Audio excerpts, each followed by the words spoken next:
الحمد لله رب العالمين والصلاة والسلام على سيد المرسلين وخاتم النبيين سيدنا وشفيعنا وحبيبنا ومولانا محمد وعلى آله وأصحابه أجمعين. أما بعد، فأعوذ بالله من الشيطان الرجيم. بسم الله الرحمن الرحيم. فتقبلها ربها بقبول حسن وأنبتها نباتا حسنا وكفلها زكريا كلما دخل عليها زكريا المحراب وجد عندها رزقا قال يا مريم أنى لك هذا قالت هو من عند الله ان اللہ یرزق من یشاء بغیر حساب.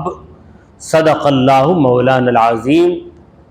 حاضرین محفل، السلام علیکم ورحمۃ اللہ وبرکاتہ. اللہ رب العزت جل وعلا کی ہم پر بے پناہ مہربانی ہے کہ اس نے ہمیں آقائے نامدار احمد مختار مدنی تاجدار دونوں جہاں کے سردار حضرت محمد مصطفیٰ رسول خدا صلی اللہ تعالی علیہ وآلہ وسلم کی بابرکت امت میں پیدا فرمایا. حاضرین محترم، جس آیت کریمہ کی میں نے تلاوت کی ہے وہ سورہ آل عمران کی 37ویں آیت ہے، آیت نمبر 30 پر 7. اس آیت میں بی بی مریم کا ذکر ہو رہا ہے. اس سے آگے کی آیت میں ہم کو یہ بتایا گیا کہ بی بی مریم کی والدہ جن کا نام تھا حنا، انہوں نے یہ منت مان لی کہ مجھے اولاد پیدا ہوئی تو میں اپنی اولاد کو بیت المقدس کے لیے وقف کر دوں گی. مگر جب اولاد ہوئی تو وہ نرینہ اولاد نہیں تھی بلکہ لڑکی تولد ہوئی. تو بہت گھبرا گئیں اور عرض کرنے لگیں کہ میں کیا کر سکتی ہوں. میں اس امید میں تھی کہ مجھے بیٹا پیدا ہوگا اور وہ بیٹا مسجد کے لیے وقف ہو جائے گا. اب بیٹی ہے، یہ بیٹی کیا خدمت کرے گی جبکہ عورت کو مسجد کے اندر رہنے کی اجازت بھی نہیں ہے. بہرحال انہوں نے اس بچی کا نام مریم رکھ دیا. بی بی حنا نے اپنی بیٹی کا نام مریم رکھا اور اللہ سے دعا مانگی کہ اے پروردگار، میری اس بیٹی کو اور اس سے ہونے والی اولاد کو تو بچا لے، شیطان رجیم سے بچا. پروردگار عالم نے کہا کہ حنا کو بیٹی پیدا ہوئی اور حنا لڑکے کی آرزو میں تھی. اسے یہ امید تھی کہ لڑکا پیدا ہوگا تو بڑی بڑی خدمتیں انجام دے گا، مگر اسے کیا خبر کہ کوئی بھی لڑکا اس لڑکی کے برابر نہیں ہو سکتا. یہ مریم اگرچہ کہ عورت ہیں مگر اس مریم کے ذریعے تقوی، دین، ایمان، توحید، اللہ پر توکل، یہ ساری باتیں پوری دنیا سیکھے گی. بہرحال بی بی مریم پیدا ہو گئی. پروردگار کہتا ہے فتقبلها ربها، مریم کو اس کے رب نے قبول کر لیا. جسے خدا قبول کر لے اس کی زندگی ہی نرالی ہوتی. اللہ کی طرف سے قبولیت بندے کو مل جائے تو بندے کے اندر اچھے آثار پیدا ہو جاتے ہیں، اچھی خصلتیں پیدا ہو جاتی ہیں. انسان اپنی کوشش سے آگے بڑھتا ہے. یہ ذریعہ ہے اور اللہ کی جانب سے ایسی عنایت ہوتی ہے کہ اس کی کوشش کے بغیر بھی اس کی طبیعت نیکی کی طرف مائل ہو جاتی ہے۔ تو اللہ تعالیٰ نے مریم کو اس وقت قبول کیا جب وہ پیدا ہوئی، فَتَقَبَّلَهَا رَبُّهَا بِقَبُولٍ حَسَنٍ، بہترین قبول کرنا قبول کر لیا۔ قبول کرنے میں بھی معمولی قبول کرنا نہیں ہے، قرآن کے لفظوں پہ غور کیجئے، بِقَبُولٍ حَسَن، حسن کا معنی بہتر، عمدہ، اچھا، بِقَبُولٍ حَسَنٍ، بہتر قبول کرنا، قبول کر لیا مریم کو، مریم کے رب نے۔ کوئی بندہ کسی کو قبول کر لے تو یہ بڑی بات نہیں، رب کہے کہ میں نے اسے قبول کر لیا تو یہ کتنی بڑی بات، تو یہ بی بی مریم کی کتنی بڑی فضیلت ہے۔ مریم سلام اللہ علیہا، مریم رضی اللہ عنہا، یہ ام عیسیٰ ہے، عیسیٰ علیہ السلام کی والدہ۔ ابھی تو بچپن ہے، ابھی پیدا ہوئی ہیں، اور ان کی والدہ پریشان ہیں کہ میں میری منت کس طرح پوری کروں۔ پروردگار کہتا ہے وَأَنبَتَهَا نَبَاتًا حَسَنًا، اللہ تعالیٰ نے انہیں پروان چڑھایا۔ کیسا؟ نباتاً حسناً، بہتر طریقے سے ان کی پرورش ہوئی، ان کی گروتھ ہوئی۔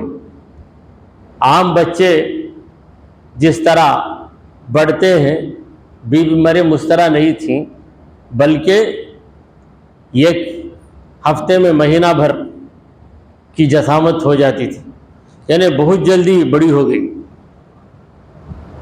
چھوٹی عمر مگر بڑی عمر والی بچی کا جسم بھی، اور ویسا دماغ بھی، اور ویسا تقویٰ بھی، خدا کا خوف بھی۔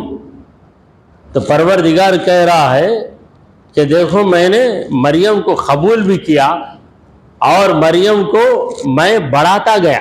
انبتا، انبتا کا معنی ہے بڑھانا، یعنی میں ان کو گرو کرتا رہا، بڑھاتا رہا، نباتاً حسناً، بہترین طریقے سے۔ وَكَفَّلَهَا زَكَرِيَّا، اور اللہ تعالیٰ نے مریم کو کس کے حوالے کر دیا؟ زکریا کے حوالے کر دیا، ایک پیغمبر کے حوالے کر دیا۔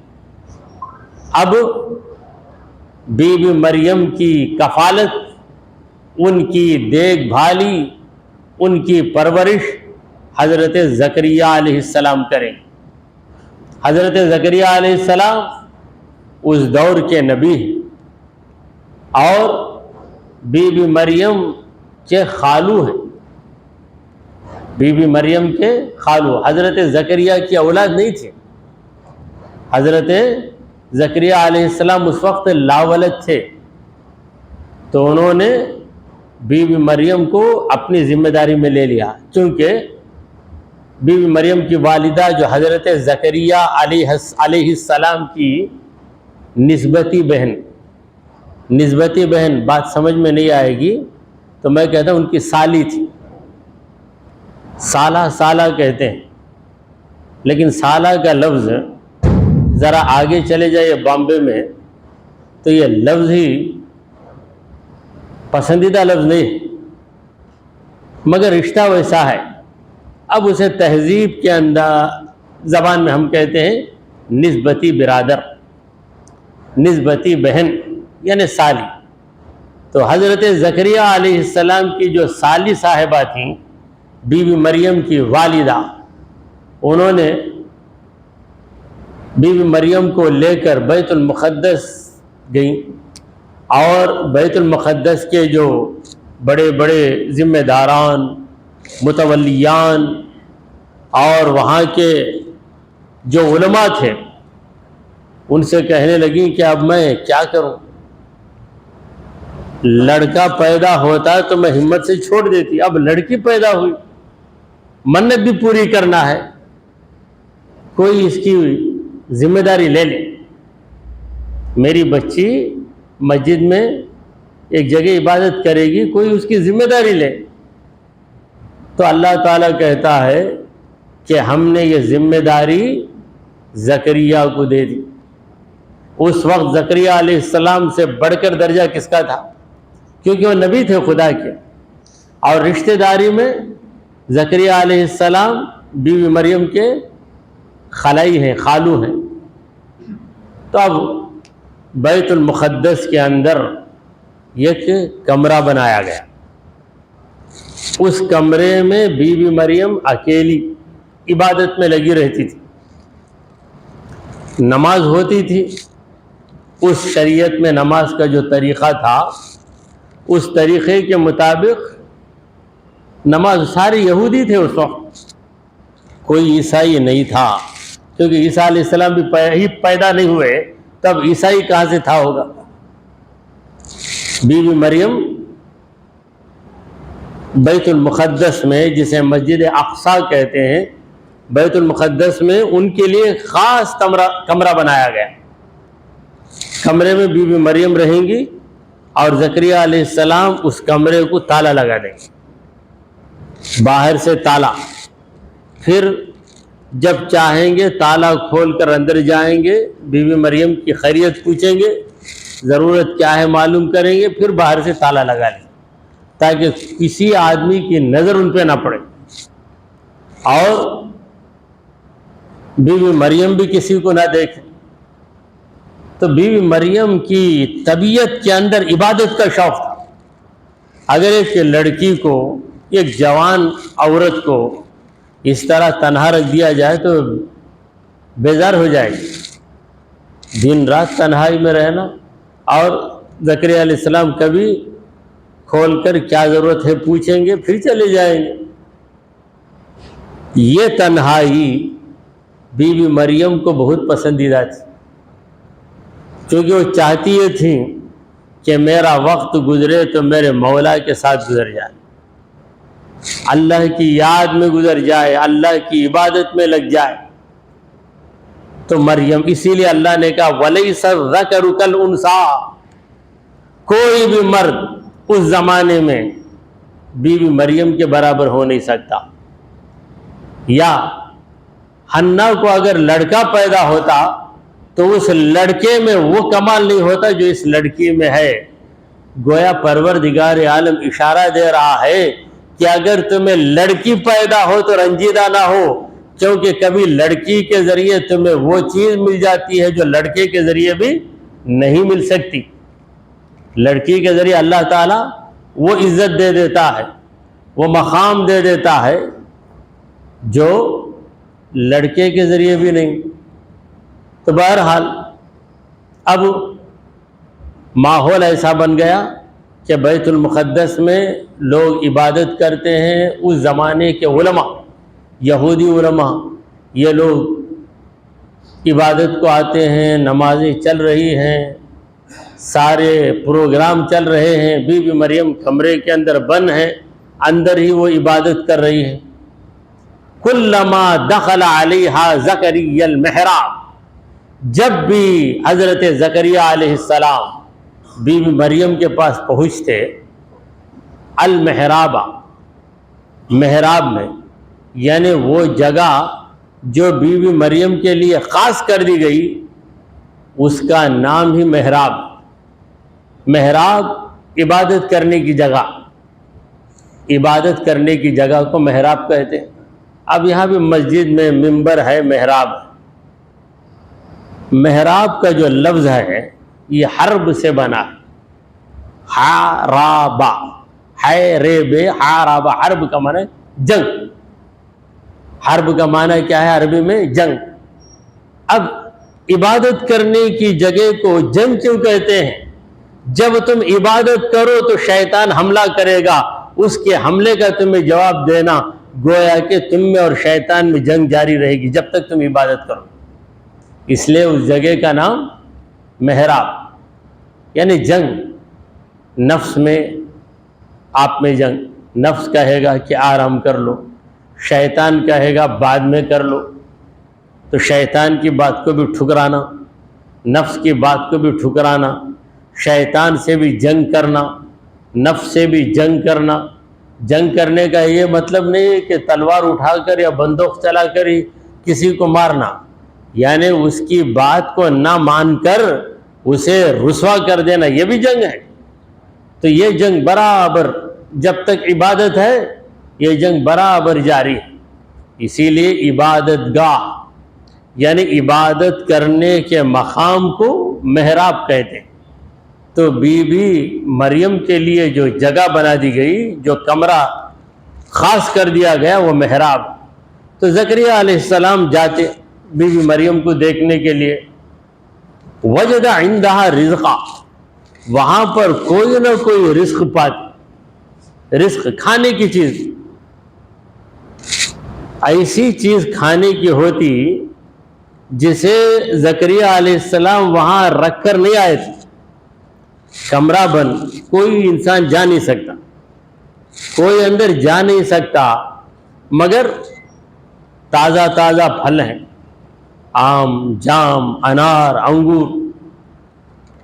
تو زکریا علیہ السلام سوچنے لگے کہ میں جو خوراک دیا تھا، یعنی کھانے کی جو چیز میں دے کر گیا تھا، وہ چیز مریم کھا کر کچھ بچ گئی۔ مثلا انہوں نے روٹی دی تھی کہ روٹی کھاؤ، اب آ کر دیکھیں تو روٹی کے بجائے وہاں پر کیا کیا ہے؟ تازہ تازہ پھل، ایسے پھل کہ اس پھل کا وہ موسم ہی نہیں، آم کا موسم نہیں، آم رکھا ہوا ہے،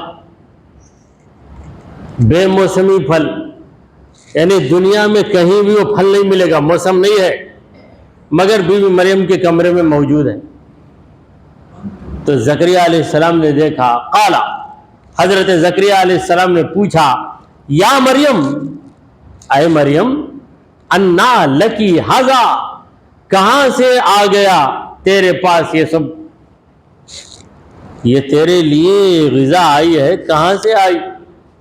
ایسا تو نہیں کہ میری غیر موجودگی میں کسی نے تالا کھول کر دروازہ کھول دیا ہو، ایسا تو ہو ہی نہیں سکتا، کیونکہ اس تالے کی چابی صرف اور صرف حضرت زکریا علیہ السلام کے پاس تھی، اور کسی میں یہ ہمت نہیں تھی کہ وہ کمرہ کھول دے۔ تو یہ پھل بالکل تازہ، بازار میں نہیں ملتے ویسے پھل ہیں، اور تر و تازہ ہیں، موسم نہیں ہے پھر بھی پھل ہے۔ اے مریم بتا کہاں سے یہ پھل آئے؟ قالت، مریم نے کہا، ہوا من عند اللہ، وہ اللہ کی طرف سے۔ کیا جواب تھا بی بی مریم کا؟ زکریا علیہ السلام نے جب پوچھا، انا لکی ھذا، یہ کہاں سے آیا ہے مریم تیرے پاس، بتا، تو بی بی مریم نے فوراً جواب دیا، ہوا من عند اللہ، وہ اللہ کی طرف سے۔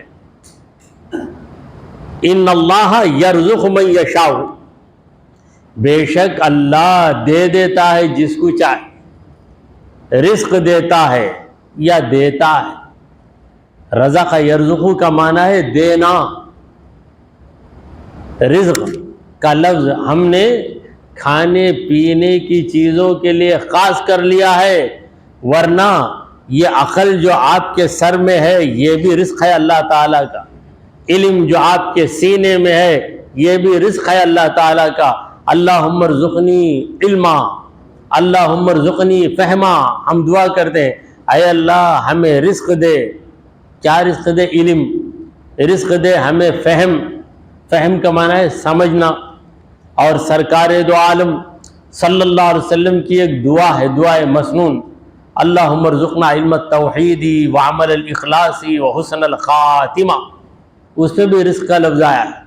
اللہم ارزقنی علم التوحید، اے اللہ مجھے دے رزق، ارزق کا معنی ہے دے، علم التوحید، توحید کا علم دے، وعمل الاخلاص، اخلاص والا عمل دے، وحسن الخاتمہ، اور اچھا خاتمہ دے، میری موت ایمان پر ہو جائے۔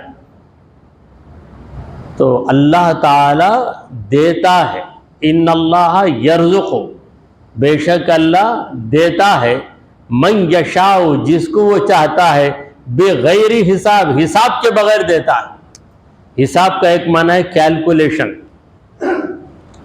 پروردگار عالم جو ہم کو دیا ہے کیا اس کا حساب ہم بتا سکتے ہیں؟ ہرگز نہیں بتا سکتے. کسی کی عمر 40 سال کی ہو گئی، 40 سال میں کتنا پانی پیا، کتنے لیٹر پانی پیا بتا سکتا؟ پانی کا حساب نہیں بتا سکتا. روز چاول کھا رہے ہیں، کتنے چاول کھائے 40 سال تک، 50 سال عمر ہو گئی، 50 سال میں کتنے چاول کھائے؟ بھائی حساب ہی نہیں، بے حساب. ہم سمجھتے ہیں کہ مالدار کو ہی اللہ بے حساب دیا ہے، نہیں، ہر ایک کو بے حساب دیا ہے. کوئی اپنا حساب بتا نہیں سکتا. ہاں، آج تک زندگی میں کتنے روٹیاں کھایا، مدراس والا ہو تو کتنے اڈلیاں کھائے نہیں بتا سکتا. ہفتے میں 2 دن 3 دن اڈلیاں کھاتا ہے، کبھی شام کو کبھی صبح کو. اب تک کتنے اڈلیاں کھلایا پروردگار تجھے بتا؟ بھائی نہیں، بے حساب کھلایا، یہی جواب.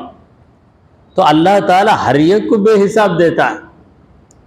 اور حساب کا دوسرا معنی ہے گمان کرنا، امید رکھنا کہ مجھے ملے گا.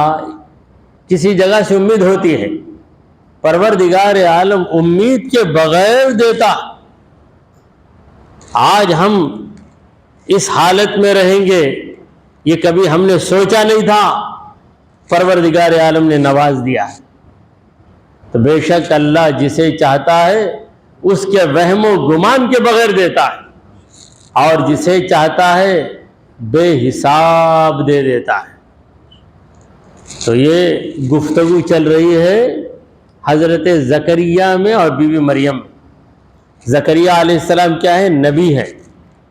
اور بی بی مریم کیا ہے؟ ولی ہے، ولیہ.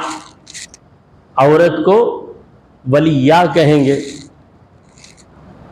ولی مذکر ہے، ولیہ مؤنث ہے. مگر کوئی نہیں سمجھتے ہیں تو ہم کہیں گے عورت ولی، سمجھانے کے لیے. تو ولایت نبوت، نبوت افضل ہے، ولایت بات کا درجہ ہے. بی بی مریم بہت بڑے درجے میں تھیں مگر نبی نہیں بن سکیں، کیونکہ اللہ تعالیٰ نے کسی عورت کو نبی نہیں بنایا. جتنے انبیاء آئے ہیں حضرت آدم علیہ السلام سے لے کر حضرت محمد مصطفیٰ صلی اللہ تعالی علیہ وآلہ وسلم تک، سارے انبیاء رجال، مرد ہیں.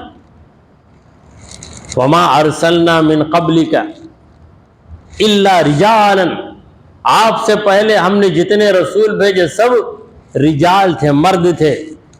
وما کانت نبیا خط انخا، عورت کبھی نبی بنی ہی نہیں ہے، کیونکہ ایک نبی کے لیے جن اوصاف کی ضرورت ہے وہ اوصاف عورت کے اندر نہیں آ سکتے. کیا بھئی ظلم ہے کہ عورت نہیں بن سکتی نبی؟ تو پھر مرد پر بھی ظلم ہو جائے گا. مرد کیوں؟ عورت جنم دے کے ماں بن جاتی نا. یہ فضیلت 9 ماہ پیٹ میں رکھنے کی فضیلت مرد کو کہاں حاصل ہے؟ کوئی مرد بول سکتا اپنے بیٹے کو 9 مہینے میں تجھے پیٹ میں رکھا؟ نہیں بول سکتا. عورت دودھ پلاتی ہے، یہ فضیلت مرد کو ہے کیا؟ جس سے جو کام لینا ہے پروردگار اس سے وہ کام لے لیتا ہے. جس سے جو کام لینا ہے اس سے وہ کام لے لیتا ہے. تو بندوں کو زیادہ سوچنے کی ضرورت نہیں. خدا کی حکمت میں زیادہ سوچیں گے، حکمت کو تسلیم کر لیں گے تو بچ جائیں گے. حکمت پہ انگلی اٹھائیں گے تو پھر پاگل بن جائیں گے. دنیا میں بنیں گے پاگل، آخرت میں بنیں گے جہنمی. تو بی بی مریم اور زکریا علیہ السلام کمرے میں ہیں. گفتگو کس عنوان پہ ہو رہی ہے؟ اللہ کی نوازش پہ ہو رہی ہے. بی بی مریم سے جب حضرت زکریا نے پوچھا کہ اے مریم، اچانک کے سارے پھل، بڑی عجیب بات ہے. یہ دنیا تو عالم اسباب ہے، یہاں ہر چیز کے لیے سبب چاہیے، بغیر سبب کے نہیں ہوتا. اگر بیٹھے بیٹھے میں چاہوں کہ یہاں پہ کوئی چیز حاضر ہو جائے تو نہیں حاضر ہو سکتی. اگر میں چاہوں کہ اس وقت چائے حاضر نہیں ہو سکتی، کسی کو بھیج کر چائے منگوانا پڑے گا. تو یہ عالم اسباب ہے. یہاں اچانک تو عالم اسباب سے ہٹ کر عجیب و غریب طریقے سے جو چیز ظاہر ہو جائے، اگر ولی سے ظاہر ہو تو اس کا نام کرامت ہے، نبی سے ظاہر ہو تو اس کا نام معجزہ ہے. تو یہ گفتگو چل رہی ہے. بی بی مریم کہہ رہی ہے کہ اے میرے بزرگ، اے حضرت زکریا، یہ اللہ کی طرف سے یہ چیز آئی ہے. ہنالک دعا زکریا ربا، اسی جگہ ہنالک، آن دا اسپاٹ، اسی جگہ اسی مقام پر دعا زکریا، زکریا نے دعا مانگی رب ہو، اپنے رب سے. کیا دعا مانگی؟ قال، کہنے لگے ربی حبلی من لدنک ذریۃ طیبہ، اے پروردگار تیری نوازشوں کا کیا پوچھنا، تو مریم کو ایسا رزق دے رہا ہے جس کا ہم تصور بھی نہیں کر سکتے. اے پروردگار جب تیری قدرت کا یہ عالم ہے تو اس بڑھاپے میں مجھے باپ بنا لے. حبلی، نواز دے مجھے، من لدنک، تیری جانب سے، تیرے کرم سے، تیری مہربانی سے مجھے دے. کیا دے دے؟ ذریتن، اولاد دے دے. مگر وہ اولاد کیسی رہے؟ طیبتن، پاکیزہ اولاد رہے، یعنی اس کے اندر گناہوں کی گندگی نہ ہو، دنیا کی محبت کی نجاست نہ ہو، جو بالکل صالح رہے، جو تیری عبادت گزار رہے. ایسا بیٹا مجھے دے دے جو نیک رہے، تجھے راضی کرنے والا رہے، تیرے قانون پہ چلنے والا رہے. تو موقع پا کر فائدہ اٹھانا، اسے کہتے ہیں اپرچونٹی سے فائدہ اٹھانا. تو ایک موقع مل گیا. زکریا علیہ السلام سوچنے لگے، دل میں آرزو تھی کہ مجھے بھی اولاد ہو، مگر عمر 80 سال کی ہو گئی، بالکل کمزور ہو گئے تھے، بال سب پک گئے تھے. مگر دیکھا ہے بہترین موقع ہے، رب کی نوازش کی جگہ میں آ گیا ہوں. مریم پر رب کی نوازش ہو رہی ہے، یہ اللہ والی ہے، یہاں پہ رب کی نوازش ہو رہی ہے، غیب سے اسے رزق مل رہا ہے. دنیا والے نہیں مانیں گے. اگر کسی دنیا والے کے سامنے ایک قصہ سنائیں گے، بھائی یہ سب اسٹوریاں بھائی بنا لے سو تمہیں، قرآن میں ہے، قرآن میں ماننا ہی پڑے گا. اگر کسی دوسری کتاب میں ہو تو انکار کرنے کی گنجائش تھی، مگر یہاں انکار ہی نہیں کر سکتے، ماننا ہی پڑے گا. اگر نہیں مانیں گے تو نکل جائیں گے. کہاں سے نکلیں گے؟ گھر سے نہیں، دکان سے نہیں، شہر سے نہیں، ایمان سے نکل جائیں گے. گھر میں رہیں گے، اسی دکان میں، اسی شہر میں رہیں گے، مگر نکل جائیں گے کہاں سے؟ ایمان سے نکل جائیں گے، دائرہ ایمان سے خارج ہو جائیں گے.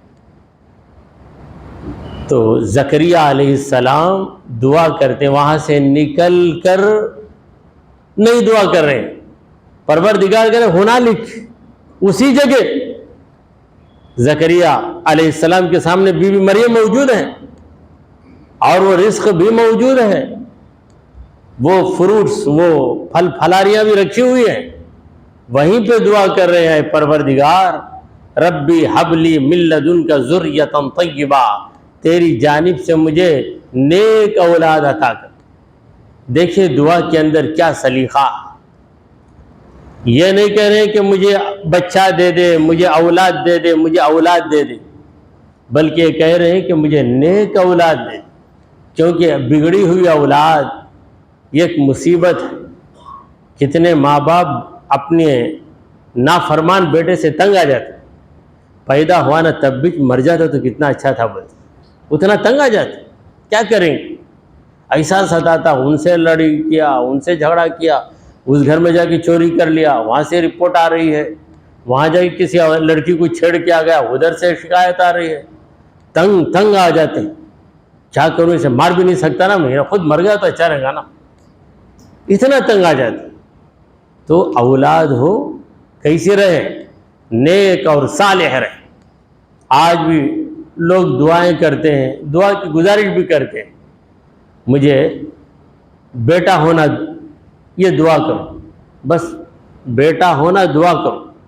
مگر زکریا علیہ السلام صرف بیٹے کی دعا نہیں کریں، نیک بیٹے کی دعا کر رہے ہیں۔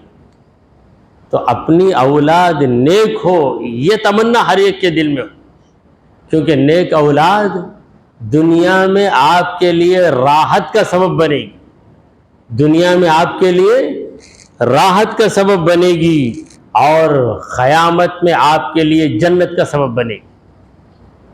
تو عرض کرنے لگے ربی حبلی من لدنک ذریۃ طیبہ، اے پروردگار تیری طرف سے مجھے نیک اولاد عطا کر، انک سمیع الدعاء، بے شک تو دعا سننے والا ہے۔ اللہ سننے والا ہے، یہ تو سب کو معلوم ہے، پھر اللہ ہی کو سنانا کہ تو سننے والا ہے، یہ دعا کا ادب، دعا کا طریقہ ہے۔ کوئی اس پر اعتراض، اللہ کو تو معلوم نہ، تم کیوں بول رہے؟ اللہ کو تو معلوم ہے، مگر تمہاری زبان سے بھی اللہ کی تعریف جاری ہو، یہ تو چاہیے۔ ہم نماز میں کیا کہتے ہیں؟ اللہ اکبر، اللہ بہت بڑا ہے، اللہ کو معلوم ہے، تمہیں کیا بولتے ہیں؟ بولے تو کیا ہے بھائی، اللہ کو معلوم ہے، تم بندے ہو، اللہ کی کبریائی کا اقرار کرو۔ سورہ فاتحہ، الحمدللہ رب العالمین، ہر تعریف اللہ کے لیے ہے جو تمام عالموں کا رب ہے۔ کسے سنا رہے ہیں آپ نماز میں؟ اللہ کو سنا رہے ہیں۔ اللہ کو نہیں معلوم کیا؟ معلوم اللہ تعالیٰ، مگر یہ سنانا آپ کی بندگی کے لیے لازمی ہے، عبادت کے لیے ضروری چیز ہے۔ تو دعا میں طریقہ ہے، دعا کا طریقہ پیغمبروں سے سیکھو، پیغمبروں کی دعائیں، نبیوں کی دعائیں قرآن مجید کے اندر ہیں، ان دعاؤں کے اندر کتنی نزاکت ہے، ادب کا کتنا لحاظ ہے، اللہ تبارک و تعالیٰ کی بارگاہ میں حاضر ہونے کا کیا سلیقہ ہے، یہ ساری چیزیں پیغمبروں کی دعاؤں میں آپ کو ملیں گی۔ دیکھیں، جب کوئی چیز یاد آ جائے تو فوراً اللہ سے فریاد کر لینا چاہیے، بعد میں کریں گے، بعد میں کریں گے۔ تو زکریا علیہ السلام کو وہاں یاد آ گیا، بی بی مریم کے پاس پھل رکھے ہوئے ہیں، پوچھا اے مریم یہ پھل کہاں سے آئے؟ بی بی مریم نے کہا ہو من عند اللہ، اللہ کی طرف سے۔ یاد آ گیا اللہ کی طرف سے مریم کو پھل آیا، مجھے کیا، میرا پھل نہیں ملے گا، میرا بیٹا نہیں ملے گا، کیوں نہ میں دعا مانگوں؟ فوراً اسی جگہ دعا میں مصروف ہو گئے، دونوں ہاتھ بارگاہ خداوندی میں اٹھا لیے، عرض کرنے لگے اے پروردگار مجھے اولاد سے نواز دے، انک سمیع الدعاء، بے شک تو دعا سننے والا۔ اسی پر اکتفا کرتے ہوئے دعا کیجئے کہ اے پروردگار ہم نے جو کچھ کہا اور سنا اسے قبول فرما لے، اے اللہ ہمارے گناہوں کو معاف فرما، ہماری خطاؤں کو درگزر کر دے، اے رب العالمین ہم پر تیری رحمتیں نازل فرما، اے اللہ ہمیں سیدھے راستے پر چلا، تیرے انبیاء تیرے اولیاء کے راستے پر چلا، اے رب کریم ہمارا خاتمہ ایمان کی حالت میں فرما۔ وصلی اللہ تعالی علی خیر خلقہ سیدنا وحبیبنا ومولانا محمد وعلی آلہ واصحابہ اجمعین۔